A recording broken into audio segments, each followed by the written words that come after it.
It's so nice to be here with all of you today. We've had a great relationship with our colleagues at OSHE, and the great thing about Collegiate Basic Needs work and the exciting thing about Collegiate Basic Needs work is that we steal ideas from each other.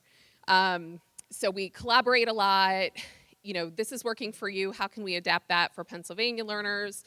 So it's been really exciting to work with colleagues in this space, and we're just really happy to be here. Little known fact, I did spend about 2.5 or 3 years as a resident of New Jersey. So, but I'm primarily from Pennsylvania, having worked across the state, and right now we're based in the Harrisburg office.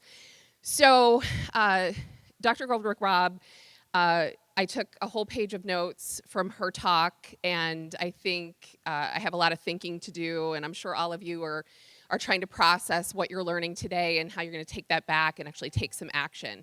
And so we're just going to share some of the things that we've been doing in Pennsylvania and hope that you can take them, steal them, make them work for your population of students. That's really why we're here, is just to collaborate in this space. As Dr. Goldrick-Robb said, this is something that's been going on for a long time. I've been in the Collegiate Basic Needs space probably since about 2015, maybe a little bit before that.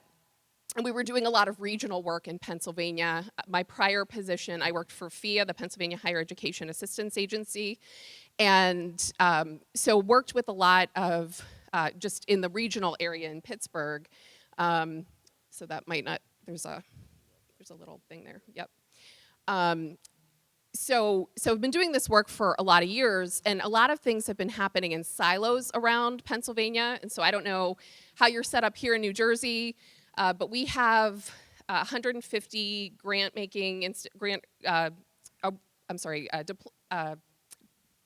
degree granting institutions. There we go, find my words. And we have also a large trade and technical college sector. We have 15 community colleges, 10 PASHE institutions. So in all total, we have about 300 institutions of higher education in Pennsylvania. And we're all doing kind of our own thing in this space. And so when I started working 2.5 years ago at Pennsylvania Department of Education, really kept plugged into kind of what was happening, but then started learning about all the things that were happening in the other parts of the state that I didn't know much about. And so as we started visiting campuses, we've realized everybody's kind of working, doing great things, but we're not talking about it, we're not sharing. And so PA Maslow is really kind of the connective tissue across Pennsylvania to say, here are 6 pillars of work, and what are you doing in that space? How can we share resources in that space? And how can we make sure that we're collaborating, that we're coming together, that we're serving our students? So this is a work in progress. I wrote down room for improvement from the last talk, because we're always growing and learning. We're always trying to fix things, make it better. This part didn't work. We're going to make this part work. We're going to adjust it, and we're going to try to enhance what we're doing. So in our talk today, we're going to introduce you to a little checklist that we have, and you all have one at your table. And some of it is Pennsylvania specific, so it's not going to apply to New Jersey, but you can adapt it for what's happening in New Jersey. We're going to have an introduction to PA Maslow if you're not familiar with it, our 6 pillars of work, or it's a reintroduction for you maybe. You've heard us talk about this. What's on the radar, so kind of where we're going in the next couple of years. We're going to talk about our PA Maslow task force. It was mentioned earlier today about the cross-collaboration of government agencies, and so we're really trying to break down those silos at that state government level, and then translate that and push out resources to all of the IHEs. And we're going to have some discussion at the end of our talk at your table so that we can hopefully have a little bit of a share out before we leave today. So what's going on at your campus? When I start talking to campuses, admissions counselors, for example, I presented at our PACAC conference last year, or the PASFA conference, our financial aid administrators. One of the things that I do is I give them this checklist and say, based on what you know about your campus, give yourself a score. And I don't collect it, but it's for you to assess what's happening at your campus. And every person at your campus should be able to answer these questions as I know we have it or we don't have it, not I don't know if we have it or not. A lot of turnover happens with admission counselors, and so I just remember doing that presentation and people are scratching their head trying to figure out, I don't know if we have that. Because we're not training, we're not breaking down the silos across our campus, we're not ensuring that every single person who's student-facing on campus has access and understands that asset mapping that's happening. So I encourage you to take that checklist, adapt it. Like I said, there are Pennsylvania-specific programs on there, but they're all based in the 6 pillars of work that we have. So all students deserve the opportunity to succeed, and that's really, it's all about students for us. And so whatever that means around the 6 pillars of work that we have, we're actually probably, I'll give you a little preview, we're gonna be adding a financial pillar. It fits, and that's the thing with the pillars of work, they're all kind of intersectional. You might have food insecurity, and that leads to some mental health issue, and it's all connected. And so Maslow's hierarchy is really about getting what you need, and that's what PA Maslow is. It's about making sure that students have exactly what they need. So David is going to introduce you to the 6 pillars of work. Right, good morning, everyone. As Dr. McCurdy mentioned, there are 6 pillars of work within the PA Maslow framework, and we're going to briefly touch on all 6 and expound on 2 of them for the interest of time. Unlike Maslow's hierarchy, where there is an element of progression, the 6 pillars are in no particular order and all are of equal importance.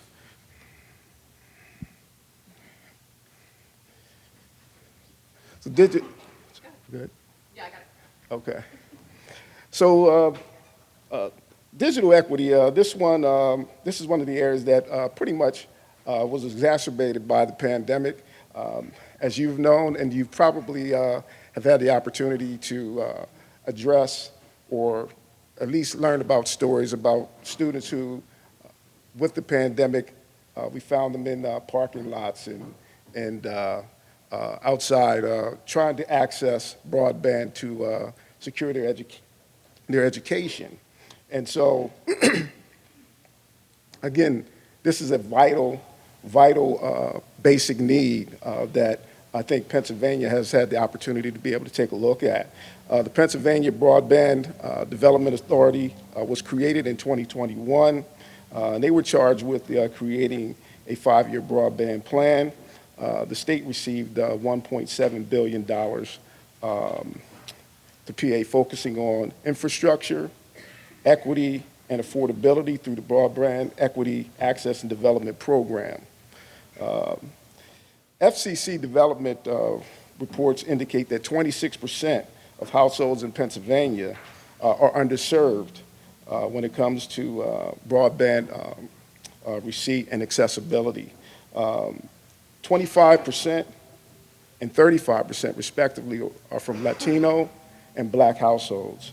So again, as the work of the authority continues, intersecting with education, these funds are almost at $8 million through in working with at-risk communities. They have the Connecting Minority Communities pilot program. This pilot program actually worked with 3 higher ed institutions within Pennsylvania. CCP was one, all right. Lincoln University and Eastern University provided an opportunity to not only work with the infrastructures on their institution, but also to be able to strategically target communities, Latino communities, to work in terms of not just building infrastructure, but also educating in terms of skill-based development, in terms of navigating the technology associated with the broadband. So literally, again, this is one of our pillars. The Broadband Authority continues to work on access across Pennsylvania. I think they just had a public review for our Volume 2 BEAD program, which is Broadband Equity Access Development. So they just had a review for that. So again, the work continues in that area, and I'm sure all of you find that to be extremely important. Sorry.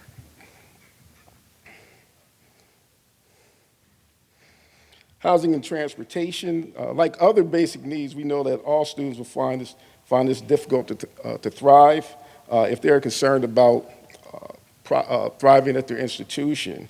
Homelessness, I think we've all heard the numbers as it relates to homelessness nationally as an epidemic. And so literally the PA Maslow framework provides resources to be able to have our higher ed institutions be able to access information about the different resources for our students. Currently, we have an app called the Finding Your Way PA. So for those students who find themselves to be homeless, they have an opportunity to be able to list their specific biographical information and be connected with resources that will provide them an opportunity to receive services for their homeless status. And so literally being able to provide that information, as well as from a legislative standpoint, 2 bills have been introduced. This information is also on our website, where the legislature has considered and is keeping an eye on the homelessness situation for our students. And so House Bill 729 was introduced in 2023. This particular bill works specifically with, it complements what we call our foster ed program. Foster ed program in Pennsylvania allows those students who have been in foster care to be able to attend a Pennsylvania institution of higher education and have their tuition and fees waived. The House Bill 729 seeks to replicate that. So those students who find themselves homeless may be able to access a Pennsylvania institution and have those homeless fees, or those housing fees waived. So that bill right now is actually, it was sent to the Education Committee. So hopefully we'll hear a little bit more and learn a little bit more about that. There's also another bill that was introduced, and that was Bill 1175.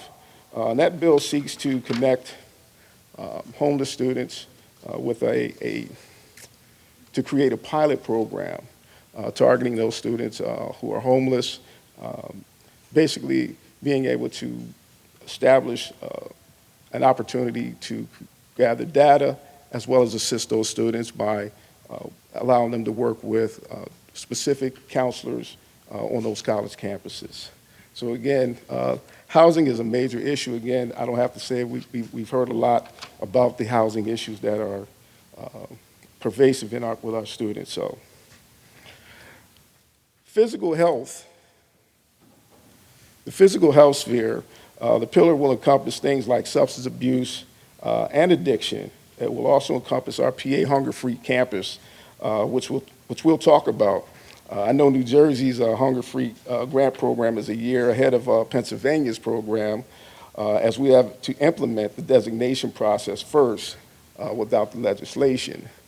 So in 2022, our work began in launching the Hunger-Free Campus initiatives, granting 28 awardees funds to address food insecurity and basic needs on their campus. Currently, we have 78 designated Hunger-Free Campus, Hunger-Free Campus Plus institutions, 43 which have applied for the 2023-2024 Hunger-Free grant. While we have not yet completed the 2022-2023 cycle, we have received positive feedback through campus visits. The PDE team has the opportunity to personally tour food pantries at a number of different institutions, and really being able to have a discussion and conversation about the effectiveness of the Hunger-Free Campus grants. Dependency, we also have a successful partner with the Pennsylvania Department of Human Services, who, as we spoke about and we heard about SNAP, Supplemental Nutrition Assistance Program, we've had an opportunity to partner with the Department of Health and you can actually find webinars on the SNAP process, because we know that that can be very difficult, as was mentioned, and that to be able to demystify that. So I think, as we've heard here earlier today, collaboration is extremely important across the different departments within the agencies. Safety and belonging pillar, excuse me. The pillar examines, one, how we are welcoming our students to campus, and two, how we are protecting them, addressing sexual assault, domestic violence, stalking, dating violence, have been at the forefront as we work with several partners. Legislation, Act 55 of 2022, requires that IHEs and private licensed schools beginning in 2022-2023 school year adopt a definition of consent, secure MOUs with one rape crisis center and one domestic violence center for assistance in developing policies, trainings, and provide off-campus support services by December 31st of 2022. They will also implement an educational program in consultation with the Rape Crisis Center, as well as the Domestic Violence Center. So again, really being able to provide that external support and receive that consultation has been mandated through that act. And so it is a codified process where we want our schools, our institutions for higher education, to really put these students' health and well-being at the forefront. And a lot of times when we hear about sexual assault, sexual violence, we often think about young ladies, but this is also a act that will also protect all students in these areas. So particularly as we are addressing sexual assault, sexual violence, the act is also of great benefit. The It's On Us program is a grant in which comes from those students, what I would say Act 55. That act allows our students, our institutes of higher education, to be able to apply for the grant. Our grant cycle is actually currently running at this stage. Last year, I believe we had, I want to say 63 applicants and 41 recipients of the It's On Us grants, again, at our institutions of higher education. So mental health is one of the largest pillars. Up until the launch of PA Maslow, we didn't really know all of the work being done in Pennsylvania. We were fortunate to attend the Mental Health Action Day in May 2023 with the Citron 33 organization here in Pittsburgh. There we learned about another group located in the eastern side of the state, the Higher Education Suicide Prevention Coalition, and they work out of the Philadelphia's Thomas Jefferson University. We also learned about different resources, resources like HEAL PA, a multi-sector, multidisciplinary coalition developed and sponsored by the Pennsylvania Governor's Office of Advocacy and Reform. This mission of this group is to lead and support Pennsylvania in becoming a trauma-informed and healing center through resources, advocacy, and education. The Pittsburgh Youth Mental Health Task Force, supported through Citron 33 Foundation, is comprised of Pittsburgh area IHEs, the Pittsburgh sports teams, and other foundations working to address mental health and suicidality among college students. Their work explores and supports pilot programming or provide resources to institutions for mental health services. Citron 33 is a dedicated foundation that promotes mental wellness, particularly youth mental health, and leading strategic initiatives in the Pittsburgh area. And just an overview of the Higher Education Suicide Prevention Coalition, which has hosted regional convenings across the state and receives funding to offer micro grants to IHEs throughout Pennsylvania to implement planning and programming for suicide prevention.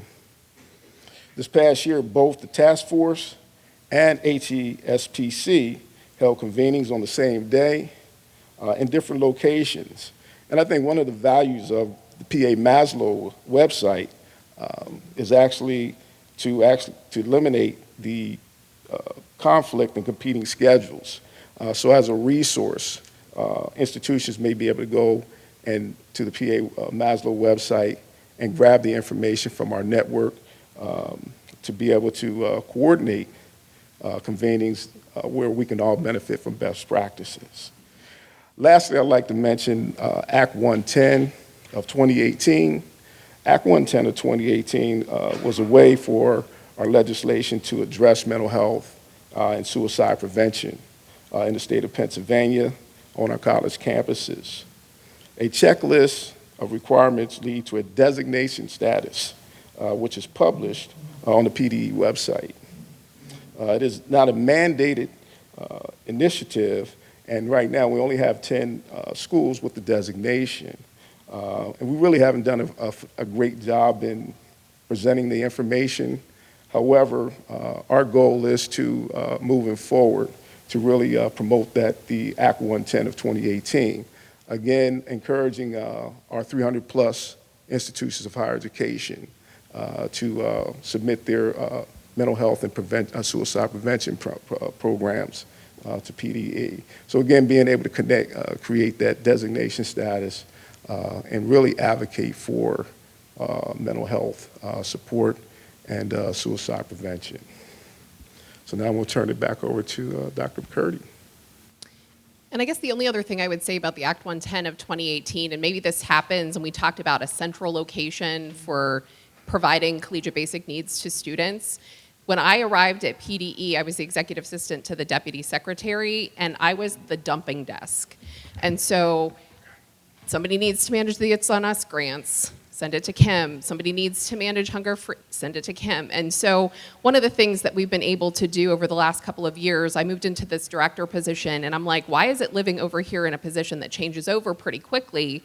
Let's put it down into the divisions and make sure that it's going to be managed with continuity. And so that's what we're finding with Act 110 is now we have an opportunity to really publicize the information, get campuses excited. They're all doing something, and so we want to make sure they're sharing resources, they're getting this designation, we're posting it on our website. So it's really exciting how far all of this work has come. We were one of 5 states selected for a JED SHIO mental health and wellness learning community, and that will be taking place over the next 16 months. So that's really exciting, and as part of that, we did get a planning grant, and we will be hiring a professor who is going to, she does a lot of collegiate basic needs at her campus.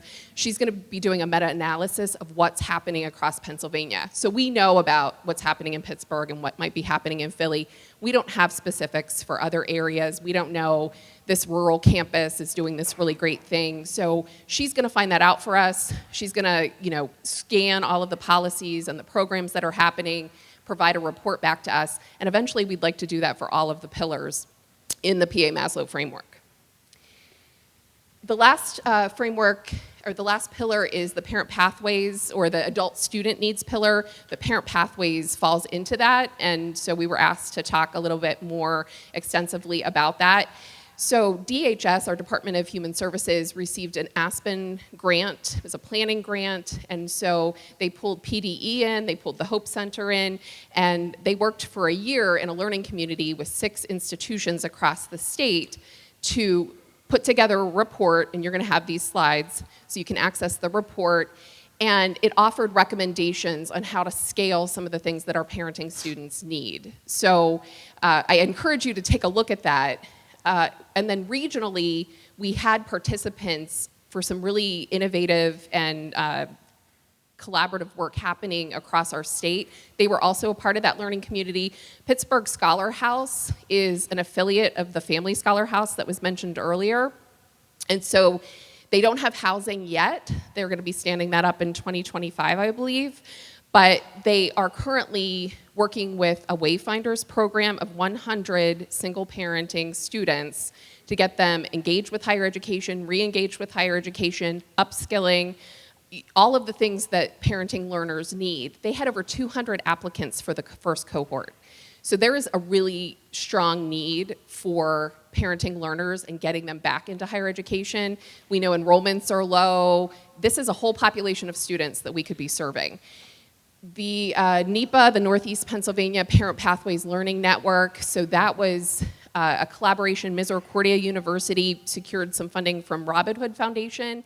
They got all the community partners in that northwest or northeast quadrant of PA. It's kind of rural. There's lots happening, but how can we make sure that we're working together? So that's a really good example of collaboration as well. So all of that to say, after the Learning Network happened, what do you do with that? How do you make sure that you can scale? So we put in a program revision request in our state budget to receive Parent Pathway Learning Network grant money, and we were awarded that this past year. So for the 23-24 budget cycle, we received $1.61 million to administer a Parent Pathways grant program. And so we're still kind of working on what that's gonna look like, but it should launch this spring, so fingers crossed, and we're looking at 3 components to the grant. So as we're visiting programs, we're talking to Pittsburgh Scholar House, we're talking to others, how are you working with your parent learners? Direct-to-student scholarship support is extremely important. We know that you might get a full Pell, you might get your Pennsylvania state grant, you might have a little SEOG money, you get your student loan. There are still really big gaps. Pennsylvania is first on not many lists, but we're third in student loan borrowing in this country. We have very expensive schools, and so we're working on college affordability, but in the meantime, we want to make sure that the students who are enrolled can complete their education. And it's not just the direct costs, but also all of those outside costs, like transportation, like childcare, all the books and supplies that students need, all their food for their family. So all of those things need to be considered, and so that's why we want to make sure that we do support students through this grant program. Emergency grant funds, also something that we've heard is extremely important. We know that, but like for parenting learners, your car breaks down, you don't have childcare that day, there's a lot of things that could really waylay someone to continuing their education. And so we want to make sure we have some emergency funds available. We're still determining like what that looks like and how that would be parsed out. The other part of the grant, we want to make sure that there's student support funding. And what that means is all of the things that institutions need to implement, like college navigators, to ensure that students are not only there, but they're getting through.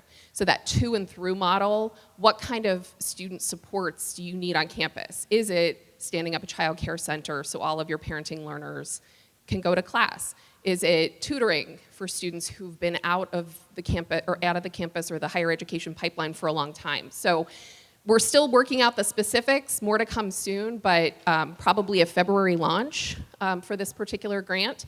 And then we're hoping it just, it keeps growing and growing. On the radar, we also are working with a group of states. You can see there, Massachusetts, probably 2 falls, I think it was 2 falls ago, or maybe it was last fall, time goes quickly. But they put out a call for states to participate in some technical assistance around collegiate basic needs. And so they've had some staff turnover and that work has been slow, but it's an opportunity, again, to sit with a bunch of states to say, what are you doing in this particular area? How can we help you? And just really have that collegiality that I think is really important. Colorado, if you visit their website for Colorado higher education, they're doing really great stuff. The checklist that you see, we kind of stole that idea, and for our hunger-free designation, we have 4 criteria. We use their model to come up with those 4 criteria. So again, you're not having to reinvent the wheel on a lot of this stuff, but it's really important to make sure we're talking to each other. So we have, we've been engaging with some philanthropy, and Lumina Foundation has granted us a small technical assistance grant that we're gonna be using to collaborate with our Pennsylvania Association for College Admission Counselors. And so Sarah, you actually mentioned the intake, like in the SLS or the student system. Every student will have an opportunity next fall to complete an assessment form to say, I need access to food, I need access to housing, I need access to books, I need, whatever that they need, childcare. The school is going to be able to identify those students, give them the resources that they need, but they're gonna be able to de-identify the data and send it to PDE. So we can look sector by sector, we can look regionally to see what are the needs of our students. We're assuming it's this, maybe this particular area, it's something else. And so we need to kind of change our strategy. Pennsylvania does not have a student-level data system.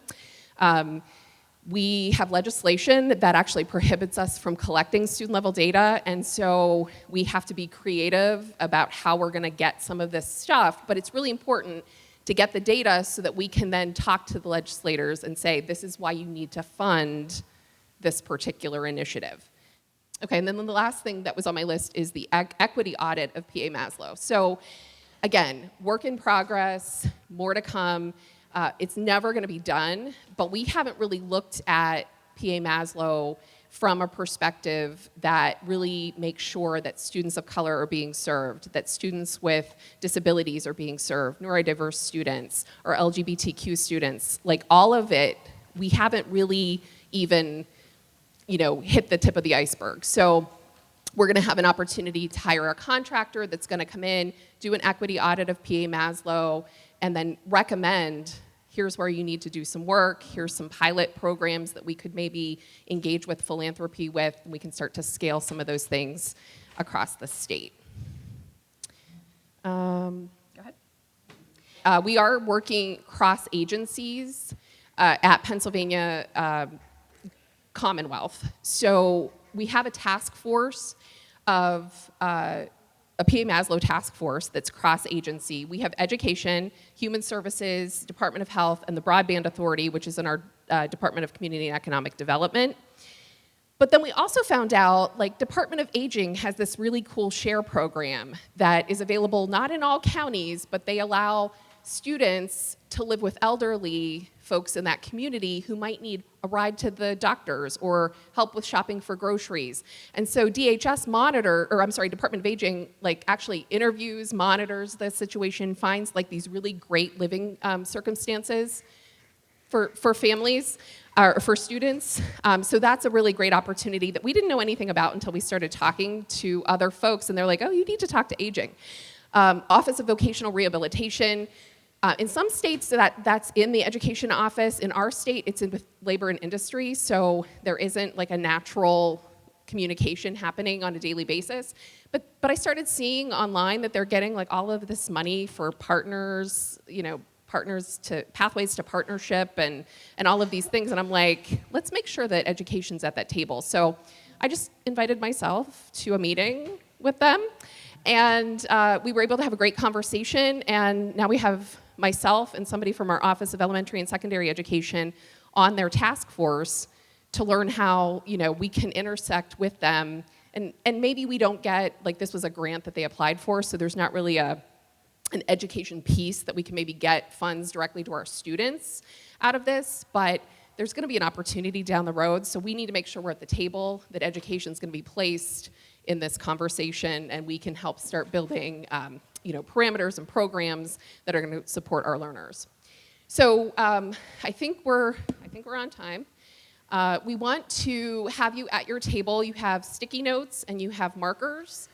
And we want you to talk about some of the things that you're seeing in New Jersey, because again, we want to learn from you as well. So what kind of barriers are you still seeing for your students? We haven't solved any of this. So what are you seeing on your campus? What are the biggest ones? What are some of the things that maybe aren't on our radar? We'd love to hear about that. The best practices or innovative programming that you're having, maybe around the 6 pillars. You could pick a pillar. What are you doing around mental health? What are you doing around food insecurity at your campus? So we'd love to hear about that. And then where do you see state policy aligning with your goals? So what are the things that you can ask your New Jersey Office of Higher Education, or in Pennsylvania, that our office needs to know from boots on the ground? What are you asking for? What are the things that you need? It might be more money on a particular thing. It might be, we need, I don't even know, pie in the sky. So sky's the limit. But write those on those sticky notes, and then there's a pad of paper, and if you just want to stick them all to that, we'll collect those at the end.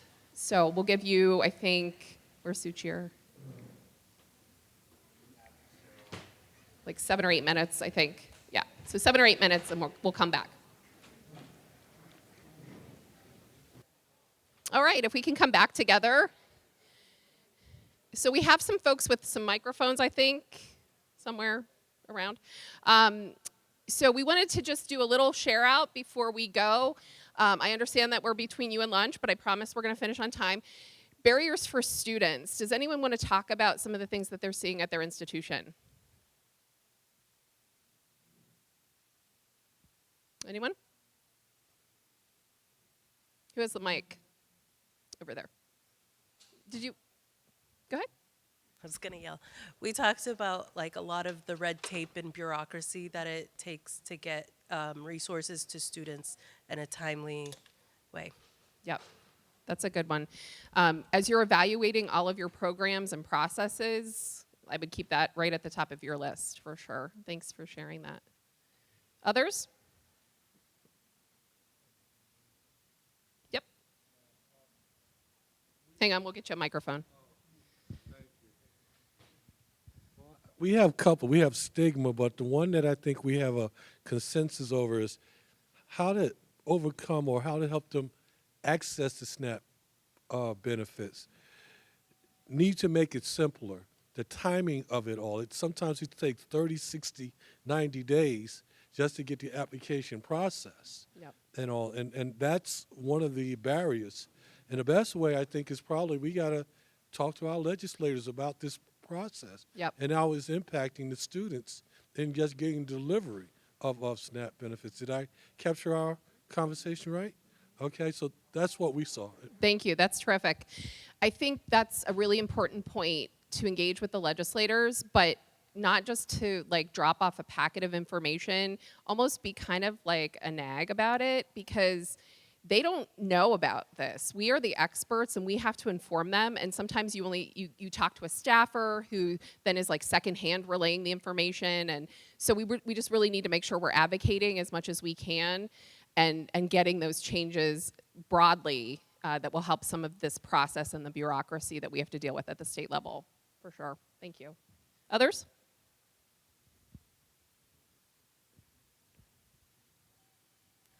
Hi. So one of the barriers that I work in like the basic needs in the wellness center, and like, one of the barriers that we experience is when we have students who are housing insecure and facing homelessness. I don't have anything to offer them. Our county doesn't have a homeless shelter, so it's working with some of these other programs to maybe try and get them connected. And if I'm working with some of the young people, they don't want to go to a shelter. Yep. They would rather live in their car. They would rather couch surf. They would rather stay in a tent, behind the grocery store and all of these things. And, so then I don't have anything to give them. And that is such a disheartening place to be because they come to my office thinking like, oh yeah, Kristen's going to help them. I don't have anything for them, and then we talk about, okay, how do we safely explore Craigslist listings, and how do we make friends who might become roommates? These are the conversations that we're having because the cost of living is exorbitant just in general, and we don't have I'm at a community college. Yep. So we don't have housing for me to even barter for more affordable like campus housing. So. Yep. And I think the presentation earlier talked about using housing Title IX or Section 8 housing vouchers, which aren't earmarked for students, but like, is there a way to earmark a certain percentage of vouchers for students? So in Pittsburgh, the Pittsburgh Scholar House is actually, they're talking to the Allegheny County Housing Authority, and they're figuring out, we're gonna earmark this many vouchers for student parents. And that's, like I said, like a model that's like in one part of the state. Well, I talked to our housing, like Pennsylvania housing, they're not set up to do that, and they don't really want to. Like, frankly, they don't have enough housing as it is for the, you know what I mean? So like so it's not gonna happen that way. So one of the things that we did, and I don't know if we're gonna get it or not, but it made it past the first round of budget planning, is I put a PRR in for $5 million for housing for IHEs. So it's, again, you're throwing spaghetti against the wall, you're pie in the sky, but we did that for Parent Pathways and we got it. So we might not get 5 million, maybe we'll get something, but again, it's a way to let the legislators and the gov's office know this is an issue, and we need some funding to figure this out. So if we get 5 million, I'll keep my friends in New Jersey apprised of how we're going to parcel that out, because I'm not sure yet, but it's exciting. We learned that we did get past the first round and had to provide additional information. They wanted some statistics, and so I did go back to the Hope Center to find out, can you give us some Pennsylvania-specific data? We are mirroring the national data that is available, so that was at least good that the data that we can show is really indicative of the problem. Second question, best practices or innovative programming. Who's doing like something you really, really want to share with the group? Like you can't stand it anymore. You have to let people know. Yes.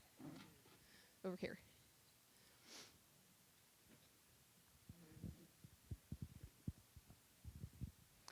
So we don't have a traditional cafeteria or a meal plan in our college. We're from Hudson County Community College, but we've partnered with Swipe Out Hunger, and we've provided now like meal plan cards, that's what we call them, but they're just gift cards to our cafeteria that the students are able to utilize. We put a starting rate of $100 on the gift card, and then that's kind of equivalent to 10 meals. Once the student is done with it, we could replenish it from our back end if they need it again. If they don't use all their funds at the end of the semester, it's put back into our pockets to give out to a student the following semester. So it's something that we've been doing at the college, and it's been working. So, and that was love made that. possible through the Hunger Free Grant. That's terrific. And that provides a transaction, so it doesn't call attention. We talked about stigma. So we're working on an anti-stigma campaign at the state level that we're going to push out to all of the institutions. So I can give you a little preview. You ready? You good? So it's for everybody. The tagline underneath is, help is something, or asking for help is something that we all do. So just asking somebody, are you good? Like that's really what we want to do. And everybody can be asked that question. And then if you're not, we're going to direct you to where you need to go. So we're really excited about that. We're just, again, trying out different things, trying to figure it out. Other innovations, yes.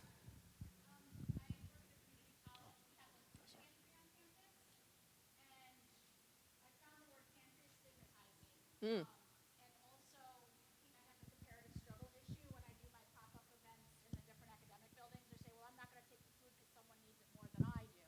Yep. So I just started something, oh, thank you. I just started a new campaign where it's actually, because everyone needs help sometime, and help looks different for everyone. And I've partnered with some professors who have helped us create the marketing videos and stuff to talk about 4 different areas in Helping Hands.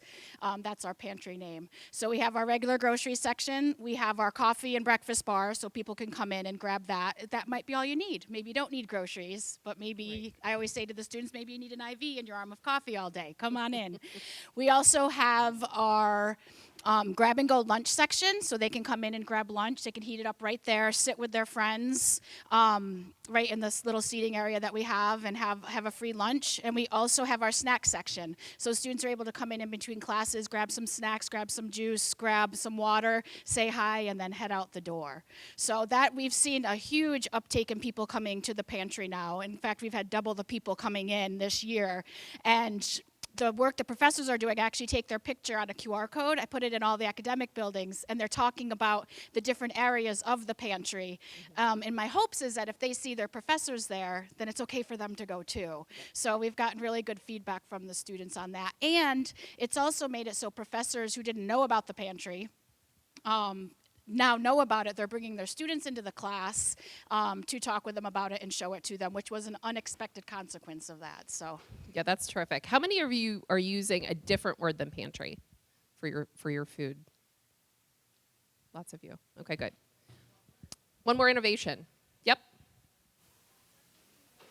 Come into the Student Health Center, and we see about 11,000 students per year in our student health centers.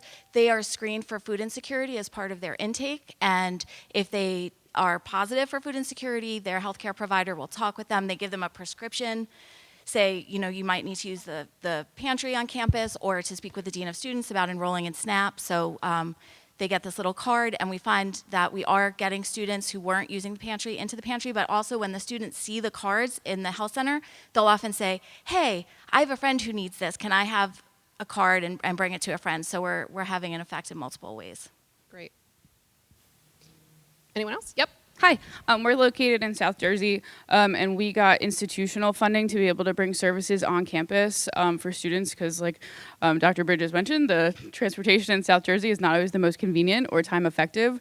So we were able to bring hair care services, dental cleanings, and eye exams to our students right on campus so they could just go. We scheduled it on days that we call preceptorial advising days, so there's no class, so their barrier can't be class. You meet with your advisor, and then you can come get a haircut or get an eye exam, glasses, dental cleanings, all of that.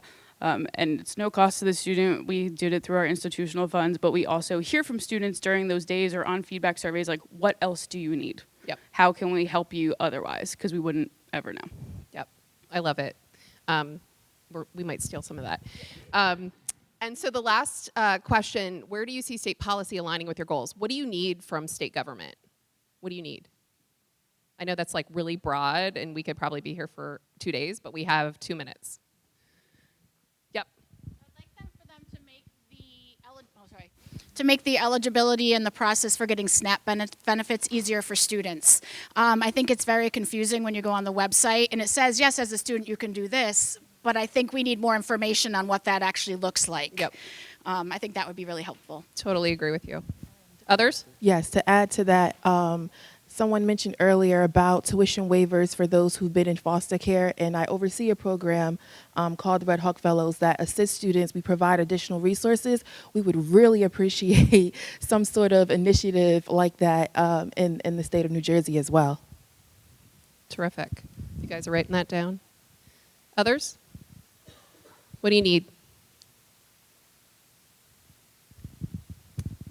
Yep. Support to provide digital equity, programming for actually giving students their own Chromebook or laptop or whatever for school, and better accessing Wi-Fi, because that's a big project, and it needs an institutional approach. It needs to be supported by IT. It needs to be supported by the whole college. It needs to be part of the admissions process. Kids are graduating from high school having been given a device for their entire school career, and then they come to college, and surprise, surprise, our programs, we're trying our best to provide something, but it's not enough to really meet the need, and funding and staff to manage programs include in IT and in community resource centers or hubs or whoever's doing the helping need to be able to manage programs, and we need help on that. Please. Thank you. Last one over here.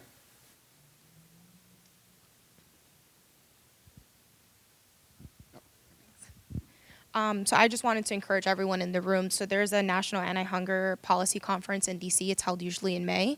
I went to one last year, super educational. It brings together all the states and kind of their policies and everything. So it may look different for you, but it's good because everyone comes together and then we all go to petition, and you get partnered with those who are in your area as well. So you could get the knowledge from different states and see if you can make a difference. Obviously, it doesn't happen overnight, but it's really good to kind of educate yourself and really learn what's going on there as well. Yep, terrific. Thank you so much. We really appreciate the opportunity to come and collaborate with New Jersey, and this is a partnership that we will be probably embarking on for many, many years to come. So thank you all for all the things that you do for our students. We appreciate you, and we're just excited that you're here. My colleague and I are going to stay through lunch, so would love to chit-chat if you get an opportunity. Thank you.